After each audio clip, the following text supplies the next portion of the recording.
दिवाली से पहले बाबा का तो महिला शिक्षकों के लिए कर दिया बड़ा ऐलान। अब कॉन्ट्रैक्ट पर नहीं, सम्मान पर होगी बात।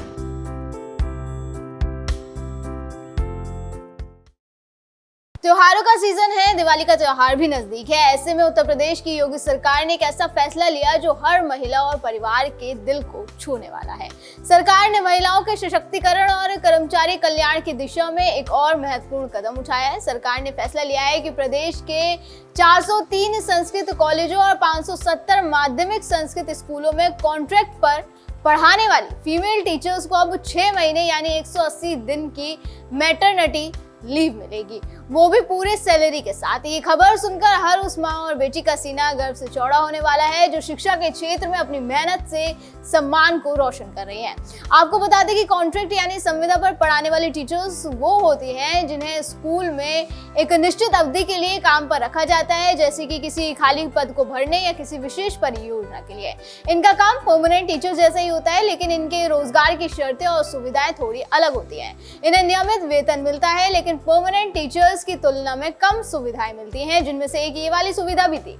उनको पहले मैटरनिटी लीव नहीं मिलती थी, पर अब योगी सरकार ने ये नियम बदल दिया है। उन्होंने फैसला लिया है कि अब उन्हें भी मैटरनिटी लीव की सुविधा दी जाएगी, वो भी 6 महीने के लिए। और जैसे कि मैंने अभी बताया कि पूरी सैलरी के साथ, यानी कोई वेतन इसका नहीं काटा जाएगा, जिससे गर्भवती शिक्षिकाओं को आर्थिक सुरक्षा मिलेगी और वो मैटरनिटी पीरियड में बिना किसी चिंता के अपना ध्यान रख सकेंगी।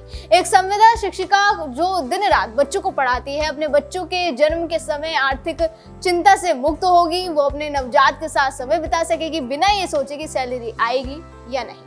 ये सिर्फ एक नियम नहीं, बल्कि हजारों परिवारों की खुशी और महिलाओं के आत्मसम्मान की भी बात है। जानकारी के लिए बता दें कि उत्तर प्रदेश में संविदा शिक्षिकाओं के लिए मैटरनिटी लीव का मुद्दा लंबे समय से लंबित था। पहले नियमित शिक्षिकाओं को 180 दिनों का मैटरनिटी लीव मिलता था, लेकिन संविदा पर तैनात महिलाओं को ये सुविधा नहीं दी जाती थी। इसका नतीजा ये होता था कि कई शिक्षिकाओं को गर्भ अवस्था के दौरान नौकरी छोड़नी पड़ती थी या आर्थिक कठिनाइयों का सामना करना पड़ता था।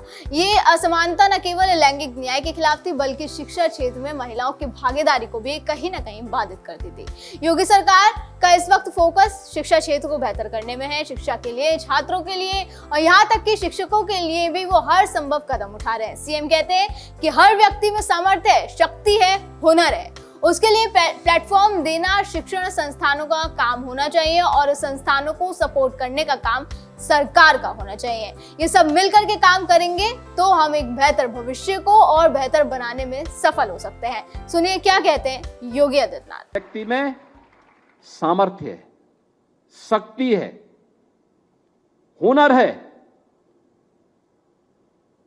उसके लिए प्लेटफॉर्म देना इस संस्थानों का काम होना चाहिए, शिक्षण संस्थानों का काम, और संस्थानों को सपोर्ट करने का काम सरकार का होना चाहिए। ये सब मिलकर के काम करेंगे तो हम एक बेहतर भविष्य को और बेहतर बनाने में सफल हो सकते हैं। जो शताब्दी संकल्प है 2047 का, ये वही शताब्दी संकल्प है जिसको प्रधानमंत्री जी ने विकसित भारत कहा है। विकसित भारत होगा तब जब हर छात्र छात्रा के जीवन का संकल्प भी विकसित भारत बनेगा। याद रखना, जब विकसित भारत का इस संकल्प चरितार्थ हो रहा होगा तब आपके हाथों में कमान होगी, तब आप व्यवस्था के विभिन्न हिस्से में काम कर रहे होंगे। कोई सरकारी अधिकारी होगा, कोई जनप्रतिनिधि होगा, कोई मुख्यमंत्री होगा, कोई मंत्री होगा,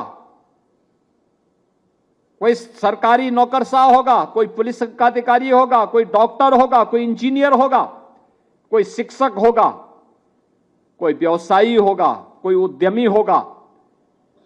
अलग अलग तबके में वह नेतृत्व आपकी पीढ़ी के हाथों में आने वाला है। आपकी पीढ़ी के हाथों में जो नेतृत्व आने वाला है, उसके लिए मानसिक रूप से अभी से तैयारी करना। कैसा भारत हम चाहते हैं, याद रखना, ये विभाजनकारी ताकतें देश को गुलाम बनाई थी और फिर से नए भारत के लिए प्रधानमंत्री मोदी जी के नेतृत्व में जो अभियान चल रहा है, उस आत्मनिर्भर और विकसित भारत के लिए फिर से बाधक बनकर के समाज को बांटने का काम कर रहे हैं। ऐसा नहीं है कि सरकार में संस्कृत शिक्षकों के लिए पहली बार कोई ऐसा कदम उठाया गया और इससे पहले भी इसी साल 25 अप्रैल को एक कैबिनेट फैसले में प्रदेश सरकार ने संस्कृत शिक्षकों के मानदेय में वृद्धि की थी। हाई स्कूल के शिक्षकों का मानदेय 12,000 रुपए से बढ़ाकर 20,000 रुपए प्रति माह और इंटरमीडिएट के शिक्षकों का मानदेय 15,000 रुपए से बढ़ाकर 25,000 रुपए प्रति माह कर दिया गया था।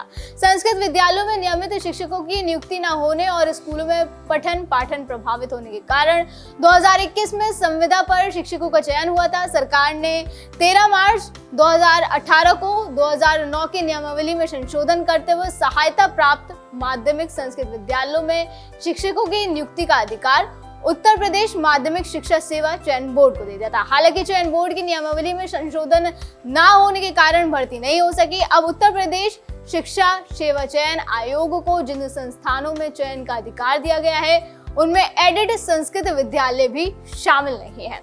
योगी सरकार की यह पहल उनकी मिशन शक्ति और बेटी बचाओ बेटी पढ़ाओ जैसी योजनाओं का प्राकृतिक विस्तार है। एक और जहां वो अपराधियों के खिलाफ जीरो टॉलरेंस की नीति चला रहे हैं, वहीं दूसरी ओर महिलाओं को सशक्त बनाने के लिए ऐसी जबरदस्त नीतियां भी ला रहे हैं। संविदा शिक्षिकाओं को मैटरनिटी लीव देना कोई साधारण फैसला नहीं है। ये हजारों परिवारों को आर्थिक स्थिरता प्रदान करेगा और शिक्षा क्षेत्र में महिलाओं की संख्या भी बढ़ाएगा। कुल मिलाकर ये फैसला सीएम योगी के नेतृत्व में उत्तर प्रदेश को महिला अनुकूल राज्य बनाने की दिशा में मील का पत्थर है। अगर ऐसी नीतियां लगातार लागू होती रही तो प्रदेश न केवल शिक्षा में अग्रणी बनेगा बल्कि सामाजिक न्याय का भी एक उदाहरण प्रस्तुत करेगा। दर्शकों, आपका योगी सरकार के इस कदम पर क्या कहना है हमें कमेंट करके जरूर बताएं। फिलहाल आज की वीडियो में बस इतना ही। अगली बार फिर होगी मुलाकात। आप देखते रहें जेएनपी इंडिया, हर खबर भरोसे के साथ।